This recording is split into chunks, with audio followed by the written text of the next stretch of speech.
हरे कृष्णा, राधे राधे। आज हम आपको बैसाख मास का तीसरा अध्याय सुनाएंगे। नारद जी बोले, जो मनुष्य श्रेष्ठ ब्राह्मण को पलंगदान करता है, ब्राह्मण की उस पर सुख से सुलाकर ठंडी ठंडी हवा की जाए तो संपूर्ण धर्मों के साधन से उसका शरीर निरोग रहता है। इस दान से सब ताप शांति दूर हो जाते हैं। वह मनुष्य योगियों से भी दुर्लभ पद पाता है। जो मनुष्य बैसाख में धूप के थके हुए ब्राह्मणों को सुंदर श्रम नाशक पलंग दान करता है, वह मनुष्य, हे राजन, संसार के जन्म मरण और वृद्धावस्था के कष्ट नहीं भोगता। उस पलंग पर ब्राह्मण के शयन करने से जीवन भर के जाने अनजाने में किए हुए पाप नष्ट हो जाते हैं। हे राजेंद्र, जैसे अग्नि के स्पर्श से कपूर जल जाता है, वैसे ही पलंग देने वाला मनुष्य निश्चय ही ब्रह्मापद पाता है। जो मनुष्य बैसाख मास में शय्या दान करे, वह इसी जन्म में सब सुखों को भोगता है। उसके कुल की वृद्धि होती है, कोई रोग नहीं होता, उसे बड़ी आयु, निरोगता, यश और धैर्य मिलता है। उस धर्मात्मा के कुल में 100 पीढ़ी तक कोई अधर्मी नहीं होता। इस मास में दान आदि करने का अपार फल होता है। बैसाख के धर्मों को इस तरह करने वाला धर्मात्मा पुरुष सब भोगों को भोगकर अपना शरीर त्यागता है। जो वेद पाठी ब्राह्मण को तकिया दान देता है, उसके सभी पाप नष्ट हो जाते हैं और अंत में ब्रह्मापद प्राप्त होता है। बिना इसके दिए हुए मनुष्य सुखपूर्वक नहीं सो पाता और इसके दान करने से सबका आश्रय बनकर पृथ्वी का राज्य भोगता है। हे राजन, वह मनुष्य 7 जन्म तक सदा सुखी, भोगी, धर्म परायण और विजयी होता है। फिर अपने सातों कुल समेत मुक्त हो जाता है। जो मनुष्य चटाई अथवा और किसी प्रकार का आसन देता है, जिस पर पत्रशाही विष्णु भगवान स्वयं विराजते हैं, इससे जल में पड़ी हुई ऊन नहीं भीगती।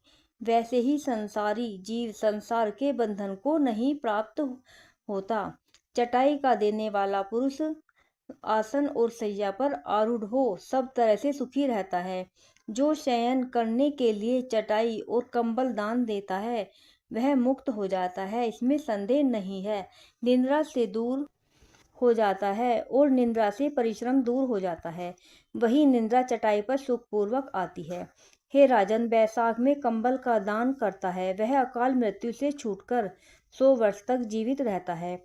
धूप से व्याकुल ब्राह्मण को जो मनुष्य पतला वस्त्र देता है और उसकी पूर्ण आयु होती है और परलोक में परम गति मिलती है। कपूर भीतर की गर्मी को दूर करता है, अतः कपूर का दान ब्राह्मण को दें तो मोक्ष मिलता है और दुख का नाश होता है। जो ब्राह्मण को फूल और कुमकुम दान करें तो सार्वभौम राजा हो, सब प्राणी उसकी आज्ञा में रहें और पुत्र तथा पौत्रों युक्त होकर सब भोगों को भोग मोक्ष पाता है। त्वचा और हड्डी के संताप को चंदन तत्काल दूर कर देता है, अतः जो चंदन दान करता है वह तीनों पापों से दूर हो मोक्ष को प्राप्त होता है। जो जल में भीगी हुई खस, चंपा या कुशा दान करता है, हे राजन, वह प्राणी सब प्रकार के सुख भोगता है। सब देवता उसकी सहायता करते हैं, उसके सब पाप और दुख दूर हो जाते हैं और अंत में मोक्ष पाता है। जो बैसाख में गोरोचन और कस्तूरी का दान करता है, वह तीनों ताप से छूटकर मोक्ष पद पाता है। जो मेष की संक्रांति में तांबुल और कपूर दान करता है, वह पृथ्वी में सारे सुख भोगकर निर्वाण पद प्राप्त करता है।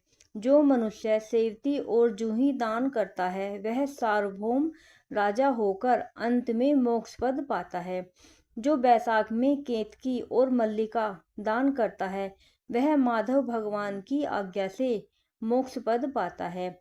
जो मनुष्य ब्राह्मण को सुपारी और अन्य सुगंधित द्रव्यों का दान देता है, और हे राजन, जो नारियल दान करता है, उसके पुण्य के फल चित लगाकर सुनो। वह 7 जन्म तक ब्राह्मण के घर जन्म लेता है और धनवान तथा वेद पाठी होता है। फिर वह सातों कुल समेत विष्णुलोक को जाता है।